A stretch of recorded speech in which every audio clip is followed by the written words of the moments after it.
ऐसा लगता है हरियाणा में सरकार ही नहीं है, फ्री फॉर ऑल हुआ है। पिछली बार कांग्रेस जीती थी, अब क्या हार गई? उससे पहले बीजेपी आ रही थी, वो जीत गए थे। वहां तो रिवाज है, एक बार उसकी एक बार उसकी। इसका कोई फार्मूला बनेगा, कोई होगा, डिस्कशन होगी भी किसको क्या देना चाहिए, उसके बेसिस क्या होना चाहिए, उसके बाद ही कोई होगा। कोई तुम्हारी स्ट्रेंथ होगी तो तुम्हारी कितनी स्ट्रेंथ है, कितना तुम्हारा वो बनता है, उसके हिसाब से होती हैं बातें। सीट आप तो सीट एडजस्टमेंट की बात कर रहे हो। सीट एडजस्टमेंट जो है वो बाद की बात है, वो तो आपकी स्ट्रेंथ देखी जाएगी कितनी क्या है। हमने सब्जी मंडी की मार्केट फीस माफ कर रखी थी, इन्होंने लगा दी 2%, अब और लगा दी। इतने जो पिछले साल जमा दिया था उसमें 20% ऐड करके दो, तो सब्जी पहले ही महंगी हो रही है। हमारी सरकार आएगी तो हम वही काम करें ताकि गरीब आदमियों को सस्ती, सबको सस्ती सब्जी मिल सके।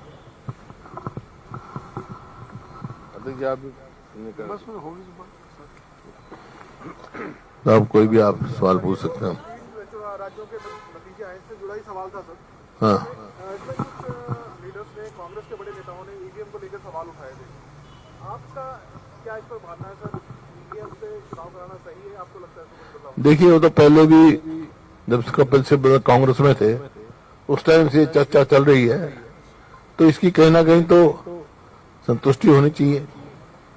मैं अभी इस बारे में ज्यादा वो नहीं कह सकता, लेकिन कोई सवाल खड़ा होता है तो सरकार को चाहिए उसका स्पष्टीकरण दे। अब कल या परसों बहुत वो निकल रहा था कि भाई वोट पोल्ड और वोट काउंट में बहुत अंतर है, ये कई सवाल हैं, वो तो देखने जवाब देना।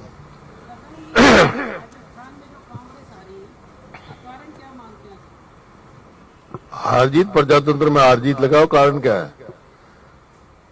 लेकिन वोटों का कोई ज्यादा अंतर नहीं है, 2% का। पिछली बार कांग्रेस जीती थी, अब क्या हार गई? उससे पहले बीजेपी आ रही थी, वो जीत गए थे। वहां तो रिवाज है, एक बार उसकी एक बार उसकी।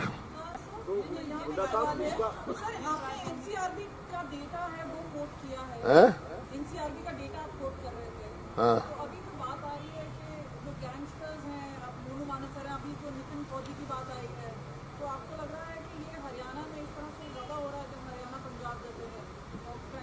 मैं वो तो कई बार कह चुका मैडम, कानून व्यवस्था जो है हरियाणा में बिल्कुल चौपट हो चुकी है। ऐसा लगता है हरियाणा में सरकार ही नहीं है, फ्री फॉर ऑल हुआ है।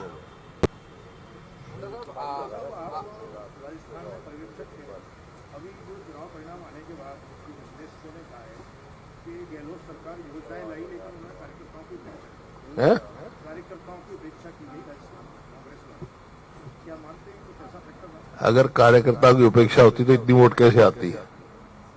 वो तो और बहुत कारण होते हैं भाई। INDI अलायंस पे ऊपर आपकी क्या प्रतिक्रिया है? क्योंकि लगातार देख रहे हैं इलेक्शन के रिजल्ट के बाद कहीं ना कहीं कई लीडर्स है वो इग्नोर कर रहे हैं, और तेलंगाना में आज वो कह रहे हैं कि ऑपोजिशन पार्टीज के जो INDI के जो बड़े लीडर थे वो नहीं पहुंचे वहां तेलंगाना में। कैसे देखते हैं? तो बहुत सेरेमनी है, लेकिन वो वहाँ डिनर पे तो पहुंचे हुए थे खड़गे जी के कल। ये तो है, ये अच्छा कदम है। आप देखो आगे, उम्मीद है कि मजबूत बनेगा ये संगठन। हरियाणा में सब क्या रहेगा? हरियाणा में तो कांग्रेस जीतेगी। आप मिलकर लड़ेंगे कि एनडीए अलायंस में आम आदमी पार्टी की दूसरी पार्टी? जिसका कोई फार्मूला बनेगा, कोई होगा, डिस्कशन होगी भी किसको क्या देना चाहिए, उसके बेसिस क्या होना चाहिए, उसके बाद ही कोई होगा। कोई तुम्हारी स्ट्रेंथ होगी तो तुम्हारी कितनी स्ट्रेंथ है, कितना तुम्हारा वो बनता है, उसके हिसाब से होती हैं बातें। सीट आप तो सीट एडजस्टमेंट की बात कर रहे हो।